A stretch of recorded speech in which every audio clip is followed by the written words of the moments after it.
오늘은 착한 일이라는 제목으로 갈라디아서 6장 1절로 10절까지의 말씀을 증거하도록 하겠습니다. 갈라디아서가 이제 거의 끝을 향하여 달려가고 있습니다. 갈라디아서의 말씀을 통하여서 복음이 무엇인지, 그리고 교회 공동체가 무엇인지에 대해서 우리가 배워가고 있는 중입니다.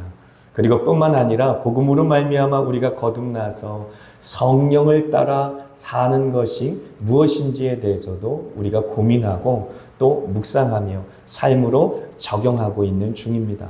그래서 성령을 따라 행하라 라고 하는 제목을 가지고 지지난주죠. 2주 전에 말씀을 함께 나눴는데요. 성령을 따라 행하는 삶과 육신을 따라 행하는 삶이 다르다라고 말씀을 나눴습니다. 그리고 그 결과도, 그 열매도 다를 수밖에 없겠지요. 도대체 성령을 따라 행하는 삶이 무엇인가? 성령님이 이 땅 가운데 오셔서 성도들 안에서 이루시는 일들은 무엇인가? 또 성령님께서 이 땅 가운데 오셔서 교회라고 하는 공동체 가운데 이루어주시는 일은 무엇인가에 대해서 생각해 볼 필요가 있겠습니다. 창세기 1장 2절의 말씀에 보게 되면 하나님께서 이 세상을 창조하실 때 이 세상은 정말로 흑암이 가득하였고 혼돈하고 공허하였다라고 말했어요. 질서가 없는 무질서의 상태였다라고 하는 것이죠. 혼돈하고 공허한 상태. 그때 하나님의 신이 수면 위에 운행하였다라고 말합니다. 하나님의 신은 성령을 말씀하고 계시는 것이죠. 하나님께서 이 땅을 창조하실 때 역시 하나님의 영이신 성령의 역사, 일하심이 있었다라는 사실을 우리가 알 수 있어요. 그래서 마치 이제 학자들 가운데 그 그림을 어떻게 표현하냐면 어미 닭이 달걀을 품는 것 같은 그러한 모습으로 성령께서 온 세상을 품고 계셨다. 그래서 하나님의 때가 되자 하나님의 뜻이 이 땅 가운데 온전히 이루어져서 보시기에 좋았더라 라고 말씀하셨던 그 창조의 모습이 이 땅 가운데 완성된 것이다 라고 하는 것이죠. 그래서 하나님 아버지의 뜻이 예수 그리스도로 말미암아 그리고 성령님의 일하심을 통하여서 이 땅 가운데 창조의 역사가 이루어졌다라는 사실을 우리는 알 수가 있어요. 뿐만 아니라 하나님께서 흑으로 사람을 빚으셨죠. 그리고 그 코에 생기를 불어넣으셨다고 그랬어요. 그래서 이제 구약 성경에는 루하크라는 말씀이에요. 루하크. 그것이 바로 성령을 일컫는 것인데 하나님의 호흡이 되겠습니다. 그래서 예수님마저도 이 땅 가운데 제자들에게 성령을 받으라 하실 때 어떻게 하셨어요? 후 하고 호흡을 내쉬셨죠. 그래서 하나님의 호흡, 하나님의 바람이 그 땅 가운데 불어와서 하나님의 뜻이 온 세상 가운데 창조라는 것으로 완성된 모습이 창세기를 통해서 우리에게 보여지는 것이지요. 그렇다면 성령님께서 이 땅 가운데 오셔서 신약 시대에 어떤 일을 행하시는가라는 질문을 우리는 반드시 해봐야 되는 것이죠. 그럴 때 하나님께서는 사도행전의 그림을 우리에게 주셨어요. 예수님께서 약속하신 대로 이제 몇 날이 못 되어 약속하신 성령을 보내어 주시죠. 그래서 그 성령이 올 때까지 120문도들 모든 예수님의 제자들이 모여서 마가의 다락방에서 기도하기를 힘쓰고 있었습니다. 그때 어떤 역사가 일어났습니까? 하늘에서 마치 갈라지는 불의 혀 같은 형상으로 성령께서 임하셨죠.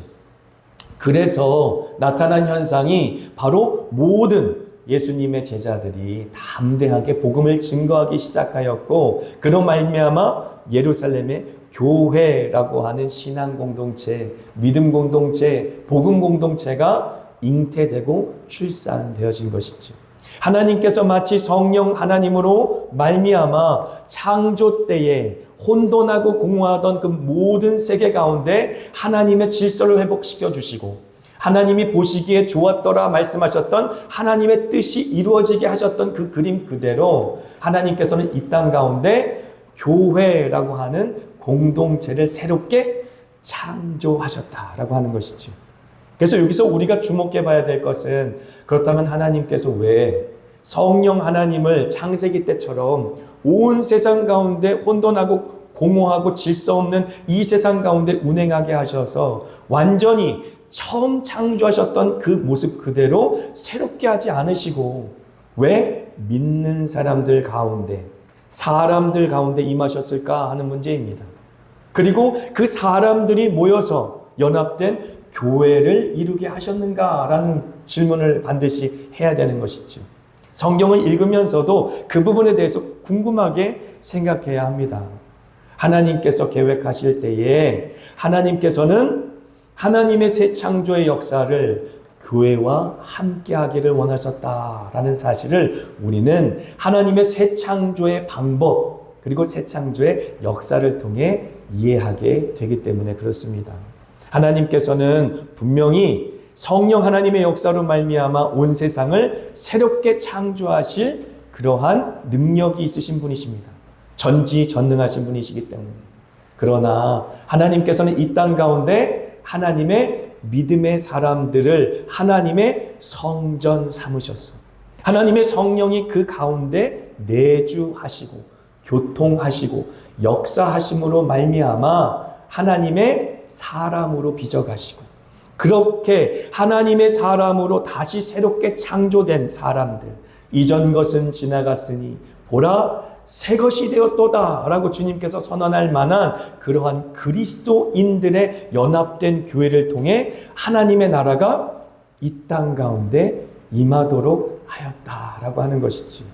그래서 하나님의 성령이 내주하신다라고 하는 것에 대해서 우리가 다시 한번 조금 살펴본다면 조금 신학적인 용어를 제가 좀 써야 될 필요가 있을 것 같아요. Infusion of Holy Spirit이라는 단어를 씁니다. Infusion이라는 것은 마치 주사기로 주입하는 형상이에요. 그래서 하나님께서 우리 가운데 내주하시기 위해서는 성령님께서 우리 가운데 마치 주사기로 주입되는 것처럼 우리 가운데로 쏟아져 들어오는 역사가 있었다라는 것이죠. 그것을 어떤 학자들은 성령의 세례라고 이해하기도 합니다. 왜냐하면 사도행전에 보니까 성령 하나님께서 성령의 세례로, 불같은 세례로 임하셨기 때문에 그렇지. 세례 요한은, 침례 요한은 물로 세례를 주었지만 예수님께서는 불로 세례를 주겠다라고 말씀하셨어요. 성령으로 세례를 주시는 분이다 라고 말씀하셨습니다. 그러므로 예수의 영이신 성령께서 믿는 자들의 심령 가운데 직접적으로 들어오시는 역사인 거죠. 마치 불이 쏟아져 들어옴처럼 우리 가운데 성령 세례가 임하는 것입니다. 그리하여서 하나님께서 당신의 영으로 하나님의 성신으로 우리 가운데 내주하는 것이죠. 그럴 때 내주라고 하는 단어는 infusion이라는 과정을 통해서 indwelling이라는 단어로 표현됩니다. 이제 한번 내주하신 성령은 떠나지 않으시고 우리를 영생에 이르기까지 함께 하시는 임마누엘 주님으로 함께 하신다라고 하는 것이죠.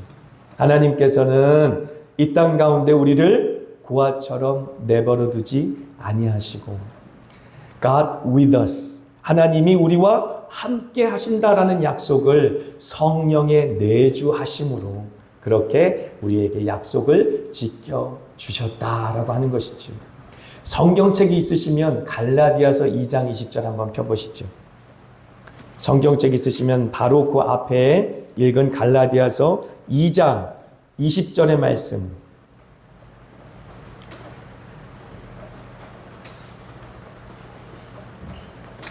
찾으셨으면 아멘 하실까요?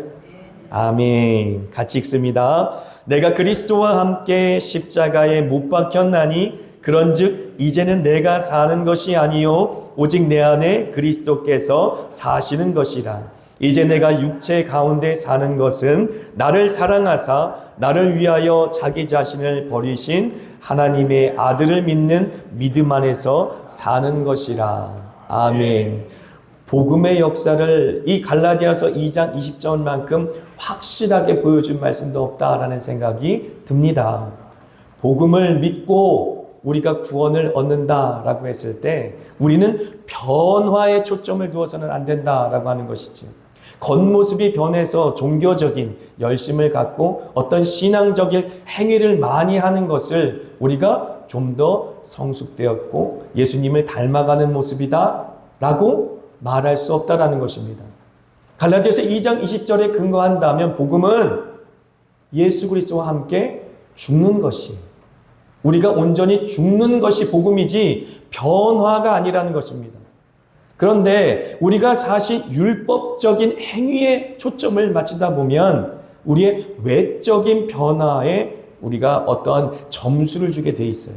외적인 이 변화가 있어서 목소리나 행동이나 그 모든 삶의 태도가 거룩한 모습으로 보여질 때, 사람들한테 인정받을 만할 때, 그럴 때 우리는 복음 안에서 그렇게 십자가를 지고 그리고 우리의 영혼과 심령이 새로워졌다라고 평가하기도 합니다. 그런데 그렇지 않다. 변화가 중요한 것이 아니라 변화보다 먼저 있어야 될 것이 예수 안에 죽는 것이다 라는 것이죠. 나의 십자가를 지고 내가 그 죽음의 형틀에서 나를 죽이지 않는다면 나는 아무런 변화를 일으킬 수 없는 사람이다 라고 하는 것이지. 제가 일례로 아프리카에 이제 선교사로 갔지 않습니까? 그것이 2021년도예요. 아프리카에 선교사로 갔는데 아프리카 사람들이 무섭더라고요. 언제 총을 들이밀고 차가 이렇게 잠깐 정차했을 때도 무서워요. 왜냐면 언제 창문을 내리고 거기에서 권총을 들이대고 돈을 내놓으라고 할지 모르니까. 그래서 아프리카 사람들을 섬기기 위해, 그들을 사랑하기 위해, 그들에게 복음을 증거하기 위해 저는 아프리카 땅에 갔는데 아프리카 땅이 무섭고 아프리카 사람들이 두려운 마음이 들었어요. 그래서 저와 아내가 무엇이라고 기도했냐면, 하나님, 아프리카 땅을 사랑할 수 있게 해주세요. 하나님, 아프리카 사람들을 사랑할 수 있게 해주세요. 라고 오히려 선교사가 선교지에 가서 기도하는 그런 웃지 못할 해프닝이 있었어요. 그런데 저희들한테는 절박했습니다. 분명히 우리는 아프리카 땅에 그 나라를 사랑하고 그리고 그 백성들을 사랑하여서 그들에게 하나님의 사랑을 증거하러 갔는데 무서워요. 두려운 마음이 듭니다.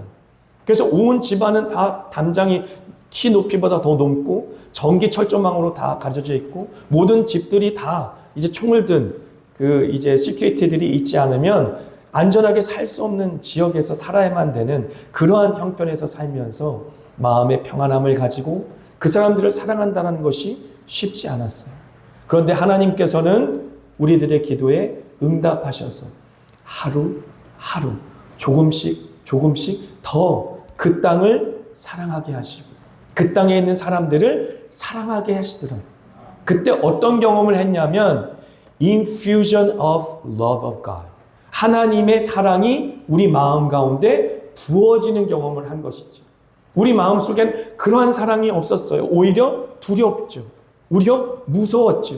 그런데 하나님의 사랑이 우리 마음속에 부어지기 시작하니까 비로소 그들을 사랑할 수 있고 그 사랑으로 다가갈 수 있었다라고 하는 것입니다. 이렇듯 우리 가운데는 아무것도 하나님의 선한 일들을 할 수 없는 그 상태에서 하나님의 선한 일을 할 수 있는 상태로 변하기 위해서는 반드시 하나님의 성령이 우리 마음속에 오셔야만 합니다. 반드시 하나님이 우리 성령 하나님으로 우리 마음속에 침례하심으로 우리 마음속에 임하셔야 한다라고 하는 것이죠. 우리는 죽고 예수로 다시 살아나는 그러한 침례의 역사가 성령으로 말미암아 우리 가운데 일어나야 한다라고 하는 것이죠. 그것이 바로 복음인 것입니다. 그냥 외적인 모습만 잠깐 변하는 것이 복음이 아니라 우리가 죽는 것이 복음입니다. 우리 옛사람이 온전히 사망 선고를 내려지는 것이 복음입니다. 그래서 우리의 옛사람은 온전히 십자가의 형태에서 죽어지고 그리고 다시 복음으로 말미암아 예수의 부활의 생명으로 말미암아 다시 태어나서 하나님의 형상으로 빚어지고 다시 새로운 창조로 살아가는 것이 바로 복음의 능력이다라고 하는 것이죠. 그러므로 복음의 능력 가운데에서는 가장 중요한 사실이 있는데 죄 죽임이라는 사실인 것이죠.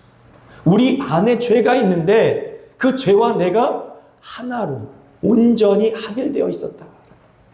물론 내가 예수님을 영접했지만, 그래서 내가 예수님과 함께 동행하고 동거한다고 고백하지만 아직도 죄를 사랑하는 마음이 내 안에 있다라고 하는 것이죠.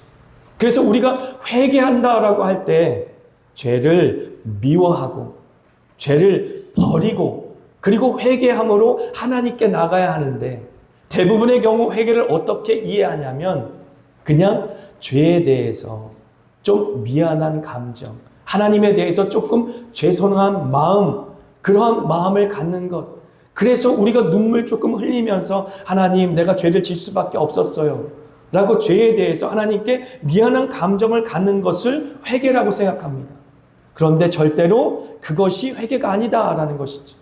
진정한 회개는 하나님의 성령이 우리 가운데 물붓듯이 임하셔서 죄를 객관적으로 볼 수 있게 되는 것이, 더 이상 죄와 내가 하나가 아니라는 것입니다. 죄와 내가 하나가 되면은요, 주관성을 갖게 되기 때문에 내가 사랑하는 그 죄는 다른 사람이 짓는 죄보다 훨씬 가벼워 보여요. 뉴스에서 바라보는 그 죄들은 참으로 천일 곤노할 죄 같고, 그래서 돌을 던져서라도 그 사람을 죽여서라도 그 죄를 없애야 될 것 같은 그러한 무서운 죄처럼 보이는데, 내 안의 죄는 이미 나랑 하나가 되었기 때문에, 내가 사랑하는 내 자신이기 때문에 그 죄가 밉지 않아요. 그래서 죄와 객관화되기 위해서는 내 육신의 본성만 갖고는 절대 죄를 멀리해서 객관적으로 볼 수 없다는 것입니다. 성령께서 우리 가운데 예수의 영으로 임하시고 진리의 영으로 임하셔서 우리의 폐부를 가르시고 임하시고, 마치 우리 영혼을 해부하시는 것처럼 우리와 죄를 나누어졌을 때 얼마나 끔찍한 죄를 내가 끌어안고 있었는지, 얼마나 끔찍하고 흉측한 죄를 내가 사랑하고 있었는지 멀리 떨어져서 객관적으로 그 죄를 비로소 볼 수 있다라고 하는 것이지. 그런 상태가 돼야 그 다음부터 죄를 미워하고 죄를 혐오하고 죄와 싸우려고 하는 마음이 마음속에서 생겨난다. 그래서 죄와 끊임없이 싸우는 사람들이 그리스도인의 정체성이라고 하는 것입니다. 우리가 살아가는 동안, 우리가 숨 쉬는 동안 매일매일 끊임없이 내 안에 살아서 나를 지배하려고 하는 죄와 싸워서 이기려고 분투하며 살아가는 것이 바로 그리스도인의 정체성, 본질이라고 하는 것입니다. 만일 우리가 죄와 싸우는 삶을 하루라도 멈춘다면 다시 죄가 우리의 마음속에 잠식해 들어와서 언제 그랬냐는 듯이 죄와 내가 하나가 되는, 완전히 혼연일체가 되어지는 일들이 다시 일어난다라고 하는 것이죠. 회개하는 그 마음은 그냥 죄를 지었기 때문에 슬퍼하고 끝나는 것이 절대 회개가 아닙니다. 죄를 미워해야 돼요. 그리고 하나님이 주신 진리의 말씀으로 말미암아 그 말씀의 검으로 죄를 계속 난도질해서 죽여야만 합니다. 죄를 죽여서 완전하게 소멸시키는 데까지 우리가 싸움에서 분투하며 나갈 때 비로소 그리스도인답게 살 수 있도록 우리가 참된 자유를 누릴 수가 있다라고 하는 것이죠.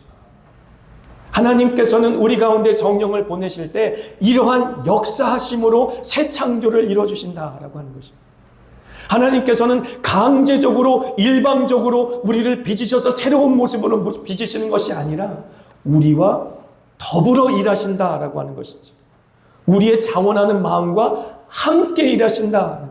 하나님께 내 마음을 드리면 드릴수록 하나님 도와주세요, 하나님 살려주세요 라고 하나님 앞에 내 마음을 더 많이 드리면 많이 드릴수록 하나님께서는 더 크신 권능으로 내 마음을 지배하시고 하나님의 영역을 더 확장해 나가시고 하나님의 나라를 더 확장해 나가시고 하나님의 그 능력의 지배 효력이 더 많은 내 마음에 있는 지경을 넓혀주셔서 하나님의 나라가 이미 우리 가운데 임하였다라고 하는 하나님의 지배의 선포, 하나님의 나라의 선포, 하나님의 왕되심의 선포가 우리 마음속에 먼저 이루어진다라고 하는 것입니다.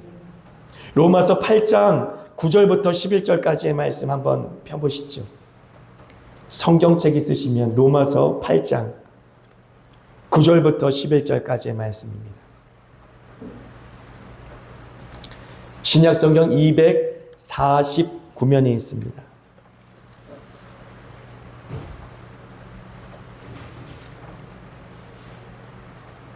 찾으셨으면 아멘.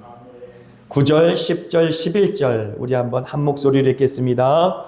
만일 너희 속에 하나님의 영이 거하시면 너희가 육신에 있지 아니하고 영에 있나니 누구든지 그리스도의 영이 없으면 그리스도의 사람이 아니라 또 그리스도께서 너희 안에 계시면 몸은 죄로 말미암아 죽은 것이나 영은 의로 말미암아 살아있는 것이니라.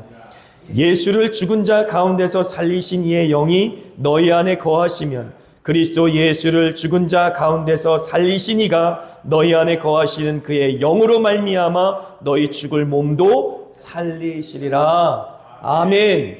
하나님의 영이 우리 가운데 오시면 하시는 일이에요. 어떤 일입니까? 우리의 죽을 옛사람, 그 옛사람을 죽이시는 일. 그것이 복음의 역사다라고 하는 것이죠. 하나님을 사랑하지 못하도록 끊임없이 우리의 바짓가랑이를 붙잡고 늘어지는 그 죄, 그리고 끊임없이 하나님께로 가지 못하도록 우리 마음과 심령 가운데 꼭 달라붙어서 떨어지지 않는 그 죄, 그 죄를 성령님이 오셔서 그리스도의 영으로 말미암아 우리 마음과 심령 가운데 오셔서 그 죄를 죽이신다라고 하는 것이죠. 그리고 그 예수 그리스도의 영이, 그 부활의 영이 우리의 죽을 몸에서 우리를 다시 그 부활의 권능으로 살려내신다. 하나님의 영원한 생명에 참여할 수 있도록, 그 생명을 날마다 맛볼 수 있도록, 이 땅에 살아가면서도 하늘의 소망을 소유한 자로서 뿐만 아니라 이 땅에 살아가면서도 하나님께서 공급해 주시는 신령한 은혜를 날마다 맛보며 살아갈 수 있는 신령한 사람들로 우리를 빚어주시는 새 창조의 역사, 부활의 생명을 날마다 경험하는 그러한 그리스도인의 삶을 살아가게 한다라고 하는 것이죠. 생각해 보세요. 감기가 걸렸습니다. 콧물이 나요. 콧물을 닦는다고 감기가 낫습니까? 열이 납니다. 그 열이 난다고 해서 그 열 나는 것만, 우리 그 증상만 치료한다고 해서 감기가 낫습니까? 실질적으로 그 열이 나게 만들고 콧물이 나게 만드는 그 내 몸 안에 있는 바이러스를 죽이지 않으면 감기는 낫지 않는 것이에요. 그러므로 우리는 복음의 능력을 꼭 붙잡고 성령 하나님께서 우리 가운데 내주하셔서 우리 안에서 행하시는 죄 죽임, 우리의 옛사람의 죽임, 그 사망의 법이 온전히 소멸되는 역사를 우리는 함께 동참하여 동력해야 한다라고 하는 것이죠. 이러한 성도들로 우리는 부르심을 입었다.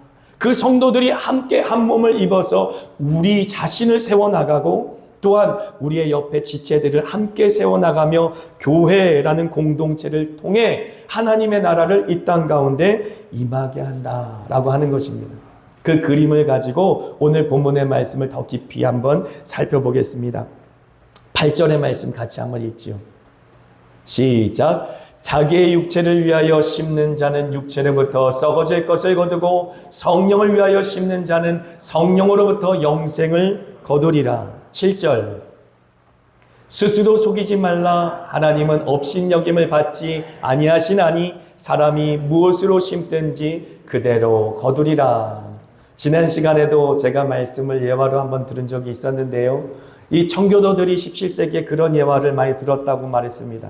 하얀색 말이 있고 검정색 말이 있는데 이제 마부가 하얀색 말에 꼴을 많이 먹이고 검정색 말을 굶겼다면 경주에서 어떤 말이 이기겠습니까? 라는 예화죠. 당연히 하얀색 말이 이길 것이다 라는 것이 결론이 아니겠습니까? 똑같다라고 하는 것이죠. 자기의 육체를 위하여 심는 자는 육체로부터 썩어질 것을 거둘 수밖에 없다. 하지만 성령을 위하여 심는 자는 성령으로부터 영생을 거둘 것이다 라고 하는 것이 영적인 원칙이다 라고 하는 것입니다. 이 원칙은 우리의 세상 가운데도 적용되지 않습니까? 우리가 많이 하는 우리 속담이 있어요. 콩 심은 데 콩 나고 팥 심은 데 팥 난다. 삶은 개차반으로 살고 죄를 끝까지 끌어안고 하나님 앞에서 그렇게 포기하지 않고 죄를 끌어안고 살면서 하나님 앞에 거룩히 살고자 한다고 기도한다고 되는 게 아니다라고 하는 것입니다. 죄를 포기해야 됩니다. 죄를 사랑하는 것을 포기해야만 비로소 하나님께 집중할 수 있는 것이지, 죄도 끌어안고 하나님도 사랑할 수는 없다라고 성경은 분명하게 얘기하는 것이, 세상도 사랑하고 하나님의 나라에도 속할 수 있는 것은 아니다라고 말하고 있는 것입니다. 둘 중에 하나만 섬겨야 되고 둘 중에 하나만 선택해야 될 때가 된 것이죠. 오직 성령의 사람으로서 신령한 사람이 될 것이냐, 아니면 세상에 속하여서 세상 사람처럼 똑같이 살 것이냐, 이 부분에 대해서 우리가 날마다 정말로 우리 스스로 하나님 앞에 선택하지 아니하면 우리가 하나님이 주신 그 은혜를 누리지 못하고 그 복음의 유익을 누리지 못한다라고 하는 것이지요. 이제 10절과 6절의 말씀입니다. 같이 한번 10절과 6절 말씀 읽습니다. 그러므로 우리는 기회 있는 대로 모든 이에게 착한 일을 하되 더욱 믿음의 가정들에게 할지니라. 가르침을 받는 자는 말씀을 가르치는 자와 모든 좋은 것을 함께하라. 말씀을 순차적으로 읽지 아니하고 이제 주제에 엮어서 이렇게 읽게 된 것을 죄송하게 생각해요. 하지만 제가 설명하고 있는 그 주제와 맞추기 위해서 10절의 말씀을 먼저 읽었고 6절의 말씀을 읽었습니다. 하나님의 선한 일, 하나님의 뜻이 이 땅 가운데 이루어지는 그 일은 공동체, 교회라고 하는 공동체의 지평을 통해 이루어진다라고 지금 우리에게 설명하고 있는 것입니다. 하나님께서 우리 개인에게 복음을 주시고 그 복음은 우리의 옛사람의 죽음, 죄를 사랑하는 그 옛사람의 죽음, 죄를 날마다 죽이는 그러한 삶이다 라고 얘기했을 때 하나님께서는 결코 우리 홀로 내버려 두지 아니하신다라고 하는 것입니다. 말씀을 가르치는 주의 종도 하나님께서는 교회 가운데 세워주셔서 목사와 교사를 통하여서 하나님의 진리가 이 땅 가운데 수호되고 보호받고 그 진리가 가르쳐지고 선포되어지며 그 진리로 말미암아 우리가 자유함을 얻을 수 있도록, 진리를 알지니 진리가 너희를 자유케 하리라 하였는데 그 진리의 말씀이 가르쳐지고 또 그 마음속에 믿어지고 그 진리로 말미암아 자유를 누릴 수 있도록 하나님께서는 교회 공동체 안에 목사와 교사들을 세워주셨다. 뿐만 아니라 우리와 함께 할 수 있는 신앙 공동체, 함께 서로를 위해 기도하고 연합하고 기도의 삼겹줄로 얽어맬 수 있는 성령 공동체를 이 땅 가운데 허락해 주셨다. 그러므로 선한 일을 행할 때에 교회 공동체에 먼저 하고 또 말씀을 가르치는 하나님의 사람과 먼저 하라는 이 말을 꼭 이 세상에서 우리가 누릴 수 있는 선행이라고 생각하지 마시기를 부탁드려요. 복음의 그림으로 생각한다면 그 선한 일은 하나님의 뜻이 이 땅 가운데 이루어지는 것입니다. 하나님의 창조의 목적으로 우리 개인이 돌아가는 것이, 하나님의 창조의 목적대로 온 세상이 회복되는 것입니다. 그것이 복음입니다. 그 복음으로 말미암아 우리가 새로워지고 그 복음으로 말미암아 이 땅 가운데 하나님의 나라가 교회에 임하는 역사, 그것이 선한 일, 그것이 착한 일인 것이죠. 하나님이 보실 때의 선한 일, 하나님이 보실 때 착한 일은 하나님의 뜻이 이 땅 가운데 우리를 통해 이루어지는 것이다 라고 하는 것이죠. 그 사실을 잊지 마세요. 그럴 때 우리가 밖에 나가서 하나님의 선한 일, 창조의 목적을 이루어드리고 하나님의 뜻을 이루어드리는 순종의 역사도 필요하겠지만 하나님이 원하시는 순종은 우리 공동체 안에, 교회라고 하는 영적인 연합 안에서 먼저 이루어져야 된다라고 지금 우리에게 가르쳐주고 있는 것이, 우리 교회 안에서 먼저 하나님의 선한 일들이 이루어지지 않는다면 세상이 어찌 우리가 전하는 진리의 말씀을 진리다라고 믿을 수 있겠습니까? 세상이 어찌 우리가 전하는 하나님이 사랑이시다라는 사실을 우리가 서로 사랑하지 않는다면 어찌 세상 사람들이 사랑에 대해서 경험하고 또 받아들일 수가 있겠습니까? 그러므로 우리는 먼저 하나님을 경험하고 그 사랑 안에 연합하며 온전히 교회라고 하는 공동체를 통하여서 하나님의 나라를 누리는 것이 먼저 필요하다라고 하는 것입니다. 그래서 착한 일을 세 가지로 제가 정리해 보았는데요. 오늘 말씀 1절의 말씀 함께 보겠습니다. 같이 읽습니다. 형제들아, 사람이 만일 무슨 범죄한 일이 드러나거든 신령한 너희는 온유한 심령으로 그러한 자를 바로잡고 너 자신을 살펴보아 너도 시험을 받을까 두려워하라. 하나님의 창조의 목적이 우리 가운데 이루어지는 착한 일, 선한 일은 우리가 서로를 돌아보면서 사랑과 선행을 서로 격려하고, 사람이 범죄했을 때 우리 서로가 죄 가운데 미끄러져서 그 죄에 빠져 있을 때 그들을 도와주는 것이다 라고 지금 말하고 있는 것이, 그래서 죄 가운데 있는 성도를 바로잡아 주라 라고 지금 말하고 있는 것이지. 착한 일의 핵심은 내 안에 있는 죄를 죽이는 일임과 동시에 우리 공동체 안에 있는 죄를 함께 합력하여 죽이는 그러한 영적 전쟁을 치러가는 것이라고 하는 것입니다. 그래서 예수님마저도 마태복음 18장 15절로 18절에 이렇게 이야기해 주고 있습니다. 같이 읽습니다. 내 형제가 죄를 범하거든 가서 너와 그 사람과만 상대하여 권고하라. 만일 들으면 내가 내 형제를 얻은 것이요, 만일 듣지 않거든 한두 사람을 데리고 가서 두세 증인의 입으로 말마다 확증하게 하라. 만일 그들의 말도 듣지 않거든 교회의 말하고 교회의 말도 듣지 않거든 이방인과 세리와 같이 여기라.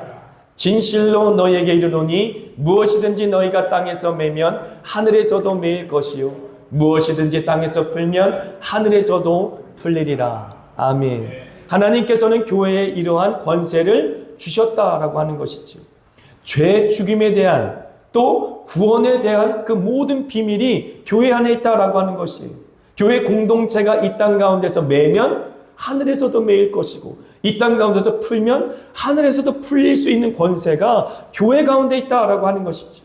그러므로 교회는 지속적으로 죄 가운데 빠져있는 영혼들을 건져낼 수 있는 사역을 감당해야 한다라고 하는 것이죠. 목회자뿐만 아니라 성도들 간의 교제를 통해서도 우리가 죄 가운데 미끄러진 사람이 보이거든 그 사람들을 죄 가운데 건져내어 하나님의 영화로운 모습 가운데 그가 다시 하나님의 참된 영광의 빛 가운데로 나와서 행할 수 있도록 그에게 진리의 빛을 비춰주는 그러한 사역을 감당해야 한다. 그런데 여기서는 구체적으로 예수님이 설명합니다. 내 형제가 죄를 범하거든 가서 너와 그 사람만 상대해서 먼저 권면하라는 것이, 근데 만일 말을 듣지 않거든 한두 사람을 더 데려가서 권면하라는 것이, 그래도 말을 듣지 않거든 교회에 공식적으로 이야기해서 교회가 권고하게 하라는 것입니다. 이 이야기는 우리가 디모데전서를 살펴보면서도 함께 다뤘던 본문의 말씀이에요. 하나님께서는 하늘 재판을 교회를 통해 이루어 주신다는 것입니다. 하나님이 재판관으로 자정하시고 그리스도 예수가 서시며 모든 증인으로 천군 천사가 앉은 가운데 교회에서 사람들의 그 모든 죄를 치리할 수 있도록, 재판할 수 있도록, 권징할 수 있도록 그렇게 하나님께서는 권한을 교회 가운데 주셨다. 그래서 디모데전서 5장 21절에는 이렇게 말합니다. 하나님과 그리스도 예수와 택하심을 받은 천사들 앞에서 내가 엄히 명하노니 너는 편견 없이 이것들을 지켜 아무 일도 불공평하게 하지 말며 라고 말하는 것이죠. 하나님께서는 이러한 재판의 권한, 하늘 재판의 권한을 교회에 주셨다. 그런데 이러한 재판권을 교회는 현재적으로 사용하지 못하고 있다라고 말씀드렸어요. 저는 이러한 권징이 신실하게 진실하게 잘 시행되는 교회를 만나본 적이 없습니다. 교회 공동체가 깨어 있어서 목회자가 범죄했을 때, 또 직분자들이 범죄했을 때 그들을 한 명이 가서 권고해서 안 되면 두세 사람이 가서 권고하고, 그래도 안 되면 교회에 밝히 드러내서 재판하여서 그를 권징하고 징계하고 치레하는 것을 제대로 본 적이 없다라고 하는 것이. 하지만 하나님을 두려워하고 또 하나님께서 교회에 주신 그 권위를 두려워하여서 이러한 징계로 말미암아 그 범죄한 사람이 회개하고 또 온 교회 공동체가 그 범죄가 얼마나 무서운 것인지 함께 두려워함으로 말미암아 회개함으로 나갈 수 있는 그러한 은혜가 교회 가운데 회복돼야 된다라고 하는 것이죠. 그래서 제가 한국교회 지속적으로 반복적으로 일어나고 있는 범죄가 있는데도 불구하고 교단에서 치리하고 징계하지 못하고 또 교회 내부적으로도 치리하고 징계하지 못함으로 말미암아 교회가 욕을 먹고 있고 세상이 오히려 교회를 걱정하는 세대가 되어버렸다라고 말했습니다. 그런데 미국의 하나의 좋은 사례를 제가 말씀을 좀 드리려고 해요. 미국의 목사님 중에 고든 맥도날드라는 목사님이 계셔요. 혹시 기독교 문서선교회라는 곳 들어보셨습니까? IBF? 거기에 대표자가 되기도 하고요. 굉장히 어떻게 보면 이 미국 교회의 큰 거장입니다. 그런데 그분이 성적인 문제로 인해서 넘어졌어요. 그런데 스스로 교회 앞에 자신의 죄를 자복하였습니다. 그럴 때 교회가 어떻게 행동했냐면 그에게 일정 기간의 치료를 하였어요. 그리고 성중독 치료뿐만 아니라 상담을 받게 하고, 그리고 평신도란 말을 쓰면 안 된다고 제가 했는데 평신도란 말을 썼네. 성도로 일반 회중석에 앉아서 예배를 함께 드리도록 그렇게 했습니다. 그래서 그 목사님은 그러한 교회의 치리에 순종하여서 3년이란 기간 동안 그 교회의 회중석에 앉아서 예배를 3년 동안 드렸습니다. 그리고 성중독 치료도 받았어요.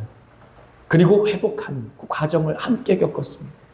교회가 함께 기도하고 함께 울어주고 그 목사님이 다시 하나님의 말씀의 종으로 세움받을 수 있도록 그렇게 협력하였어요. 결국은 그 목사님이 회복하고 강단에 서서 지금도 말씀을 증거하고 있습니다. 그런데 여러분, 어떤 일이 벌어졌는지 아십니까? 여러분 혹시 빌 클린턴이라는 대통령 아십니까? 빌 클린턴이 뭘로 유명하죠? 성추행 사건으로 유명하지 않습니까? 그 사건이 이루어졌을 때 전 세계가 경악했어요. 어떻게 한 나라의 대통령이, 그것도 전 세계를 대표한다라고 하는 나라에서 이러한 일들이 일어날 수 있을까? 그런데 그 빌 클린턴을 3년 동안 함께 영적으로 멘토링 해주고 상담해 준 사람이 누구였겠습니까? 바로 고든 맥도날드 목사님이었어요. 이렇게 하나님께서 교회에 주신 권한이 살아나자, 그 치리와 징계와 권징의 권한이 살아나자 어떠한 역사가 있습니까? 교회만 사는 것이 아니라 미국이라고 하는 나라도 그러한 은혜의 유익을 함께 보았다라고 할 수 있는 것이죠. 그래서 우리가 볼 때는 절대로 얼굴 들고 활동하지 못할 것 같은데 지금 열심히 빌 클린턴이라고 하는 이제 은퇴한 대통령은 열심히 사회생활, 봉사활동을 하고 있지 않습니까? 그리고 두 번째 착한 일은 다른 사람의 짐만을 져주는 것이 아니라 나의 짐을 지는 것입니다. 5절의 말씀입니다. 같이 읽습니다. 각각 자기의 짐을 질 것이라 라고 말하는 것이죠. 우리가 이 말을 조금 더 이해하기 쉽게 받는다라면 각각 자기의 십자가를 져라 라고 말할 수 있을 것입니다. 죽음의 형틀, 사형의 형틀인 그 십자가를 져라. 그래서 죄의 짐이 죽을 수 있도록 그렇게 죄와 분투하며 싸워라 라고 말하는 것이죠. 생각해 보십시오. 우리는 스스로 이 인생 가운데 죄의 짐을 감당하기 버거운 사람들입니다. 아니, 죄의 짐을 우리는 그 어떠한 작은 죄의 짐도 스스로의 힘으로는 이겨낼 수 없는 사람들입니다. 그래서 시편 55편 22절엔 무엇이라고 고백합니까? 함께 읽습니다. 내 짐을 여호와께 맡기라. 그가 너를 붙드시고 의인의 요동함을 영원히 허락하지 아니하시리로다. 아멘. 내 짐을 여호와께 맡기라 라고 말하지 않습니까? 뿐만 아니라 마태복음 11장 28절에 뭐라고 고백합니까? 수고하고 무거운 짐진 자들아 다 내게로 오라. 내가 너희를 쉬게 하리라. 우리는 우리 스스로 죄의 짐을 해결해 본 적이 한 번도 없는 사람들이에요. 시도는 많이 해봤지만, 죄의 습관에서 벗어나기 위해 노력은 많이 해봤지만 한 번도 성공해 본 적이 없는 사람들입니다. 그렇다면 우리가 성공했던 그 길로 가야 되지 않겠습니까? 성공했던 그 순간을 우리가 기억해내야 되지 않겠습니까? 우리가 유일하게 죄에서 벗어나서 참된 자유함을 누렸던 순간이 언제입니까? 십자가에서 예수 그리스도를 만났을 때가 아닙니까? 십자가 아래에서 우리의 모든 죄의 짐을 예수께 풀어놨던 그 순간이 아닙니까? 우리의 모든 죄의 사슬이 끊어지고 착고가 끊어지며 참된 자유함이 우리에게 선포되었던 그 희년의 해, 그 해방의 해가 우리의 영혼과 심령 가운데 선포되었던 그 은혜의 자리가 아니었냔 말입니다. 그러므로 우리는 다시 십자가로 돌아가야 된다. 내 십자가를 지고 나를 부인하고 예수 그리스도를 따르는 삶을 이제 살아야 된다. 정말 더 이상은 나의 육신의 그 모든 소욕을 쫓아 사는 사람을 내려놓고 죄를 사랑하여 죄와 짝하고 살아갔던 그 육신을 십자가에 못 박혀 죽게 만들고, 그래서 날마다 죄를 사랑하였던 그 육신은 죽어지고, 내가 신령한 사람으로 하나님 앞에 거듭나 태어나는 그 부활의 생명을 날마다 체험하여서 나는 날마다 죽노라라고 나 스스로도 바울처럼 고백할 수 있는 그런 복음의 사람, 그런 십자가의 사람, 그런 은혜의 사람이 내가 돼야 된다. 그래야 다른 사람도 도와줄 수 있다는 거지. 비행기를 타보면 알지 않습니까? 안내방송을 할 때 항상 이야기하는 것. 위에서 산소 마스크가 내려오면 내가 아기를 안고 있어도 누가 먼저 산소 마스크를 써야 돼요? 엄마가 먼저 써야 돼요. 그리고 아이에게 산소 마스크를 끼우라고 계속 비행기를 탈 때마다 얘기합니다. 아주 지겨워 죽겠어요. 계속 반복해서 얘기해요. 왜 그렇습니까?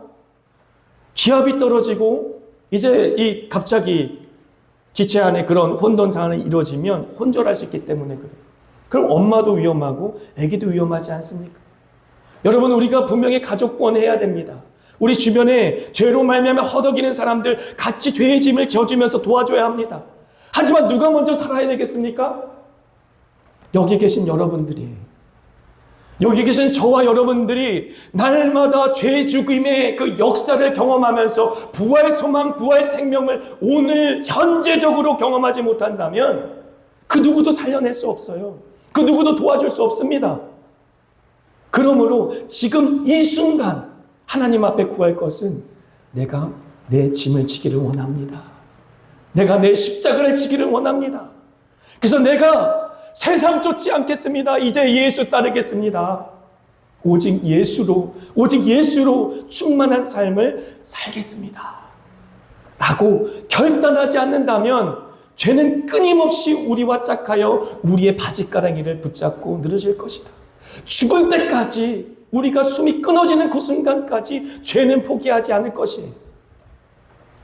그러므로 우리도 숨질 때 되도록 주 찬송하면서 주께 더 가까이 나아갑니다 라고 고백하며 숨이 붙어있는 동안 예수의 생명이 내 영혼과 심령 가운데 충만히 임하고, 그로 말미암아 부활의 생명이 내 안에서 살아 역사할 수 있도록 그렇게 나의 생명을 주님 앞에 올려드리는 죽음, 그것이 복음입니다. 겉모습이 살짝 변하는 것이 복음이 아니라 내가 죽는 것이 복음이에요. 내가 온전히 하늘의 미랄처럼 죽어지고 썩어지는 것이 복음의 능력이지, 나는 그대로 있으면서 교회에 나와서 종교성도 즐기고 세상도 즐기는 것이 복음이 아니다라는 것입니다. 복음 앞에 서야 하고 십자가 앞에 서야 되는 이유가 여기에 있는 것이지. 나 때문에 물과 피를 다 쏟으시고 죽으신 예수 그리스도, 그분의 죽음이 우리 눈에 밝히 보이거늘 누가 너희를 꾀더냐라고 말하는 것입니다. 누가 여러분을 속이고 있습니까?